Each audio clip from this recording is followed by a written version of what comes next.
Ya, sepertinya emas masih harus sabar menunggu sampai pernyataan Powell keluar, dan itu adalah di jam setengah 9 malam. Tapi kurang lebih kalau misalnya kita lihat secara teknikal saja, harusnya inverse head and shoulder itu masih tetap memiliki peluang untuk tembus resisten.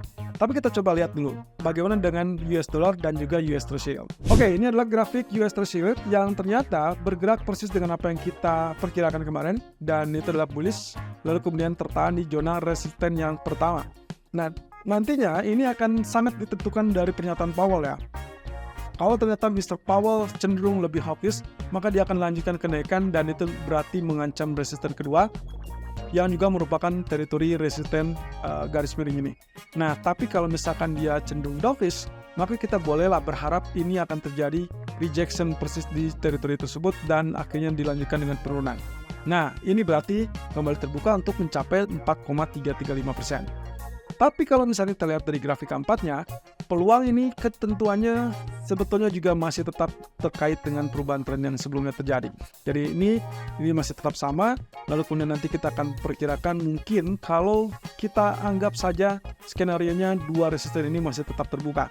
Artinya, Mr. Powell akan sangat menentukan apakah dia akan terjadi penurunan lebih lanjut atau justru dia hanya sekedar koreksi dan kemudian 4,4% adalah koreksi maksimal, kemudian dia naik dan tembus level resisten tersebut sampai akhirnya berlanjut sampai ke resisten kedua.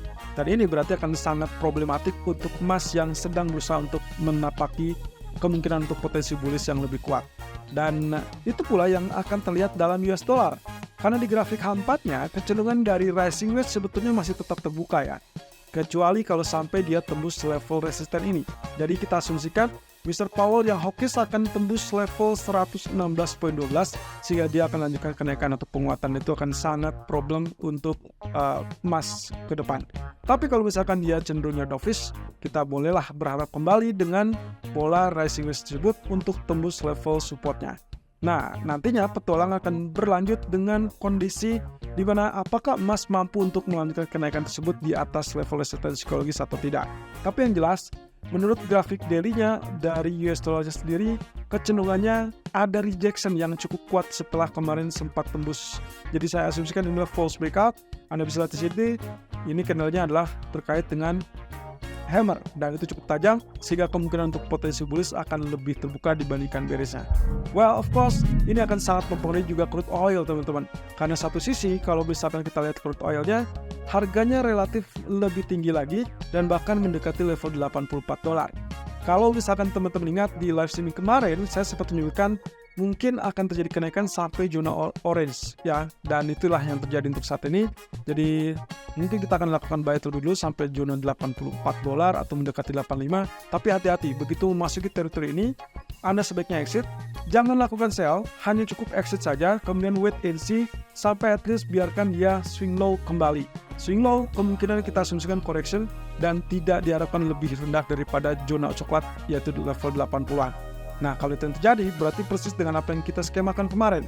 Setelah terjadi penurunan berikutnya, itu akan terjadi dorongan yang lebih mantap dan akhirnya menjangkau teritori 86 ataupun $87.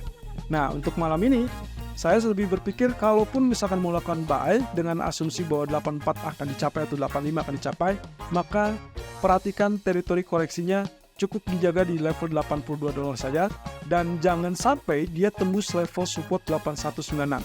Jadi selama dia tidak tembus 8196, Anda masih aman untuk lakukan buy.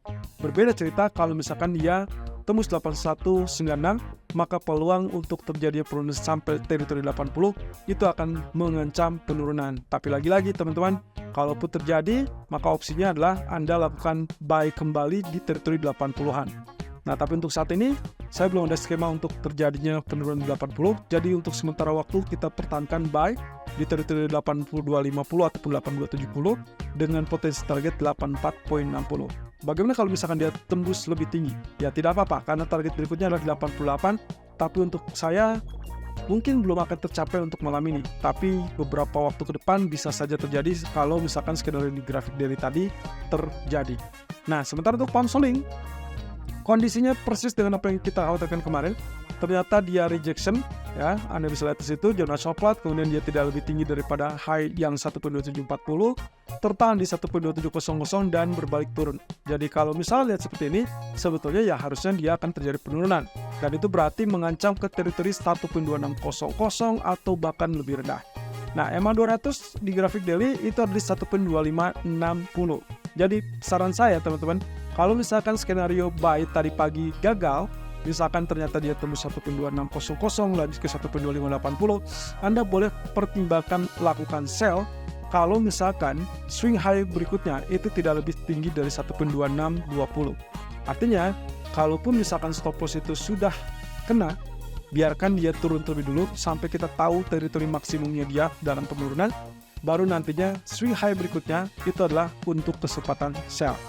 Nah, artinya kita akan sangat terbuka kembali untuk peluang penurunan lebih tajam, apalagi kalau kita kaitkan dengan pemilu Inggris yang baru akan terjadi di hari Kamis 4 Juli.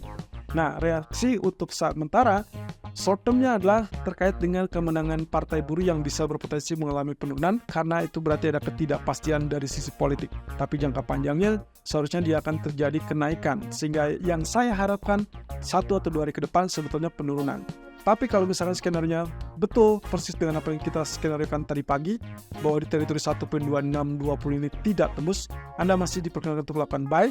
Tapi hati-hati, skenario yang pertama adalah kemungkinan dia mentok di 1.2700. Dan Anda sebaiknya exit, karena kita tidak tahu apakah dia akan memiliki kekuatan yang penuh untuk tembus 1.27400, atau malah dia kembali tertekan turun dan akhirnya rejection terjadi lebih kuat. Dan ini yang saya khawatirkan. Nah, sementara untuk gold, karena memang di grafik H4 kita memiliki peluang dari inverse head and shoulder, dan menurut saya inilah masih tetap terbuka untuk uptrend, sehingga yang perlu kita pastikan adalah apakah dia mampu untuk tembus neckline 2339, 2340 apa tidak. Kalau ya, follow buy atau pertahankan buy. Target utama dari pola inverse head and shoulder adalah areal 2380. Tapi untuk kali ini saya akan mengingatkan kepada Anda, ada beberapa resisten penting, salah satunya adalah 2345 dan juga 2365. Jadi kalau misalkan dua areal tersebut tidak tembus, ya hati-hati saja, belum tentu akan muncul 2380. Kecuali kalau misalkan Mr. Powell memberikan statement yang kecenderungannya ke arah dovish, maka mungkin 2365 tersebut sebagai hasilnya akan ditembus. Nah, sebaliknya, kalau dia cenderungnya kepada sikap hawkish, hati-hati. Yang terjadi adalah kemungkinan dia tergelincir turun dan akan mengancam teritori 2293 atau bahkan 2296. Nah, tapi juga yang harus kita pahami bersama, areal demand, areal support yang paling kuat kemungkinan masih tetap menahan dia untuk tidak turun terlalu jauh. Bahkan di grafik daily-nya terlihat bahwa candlestick tetap berada di atas 2325. So, skenario buy saya masih tetap pertahankan, tapi perhatikan nanti kalaupun misalkan mau merubah strategi menjadi sell, pastikan Powell lebih kepada sikap hawkish, atau pastikan bahwa support ditembus yaitu 2306 daripada 2315. Hal itu yang paling kuat untuk melakukan penurunan lebih lanjut. Dan 2315 saya rasa itu adalah level support yang cukup kuat. Karena terlihat di sini areal yang akan ideal kalau lihat dari Fibonacci retracement adalah areal 38,2% dan juga 50%. Artinya antara 2323 atau 2317 sebagai opsinya. Dan reversal baru akan confirm kalau tembus 2306.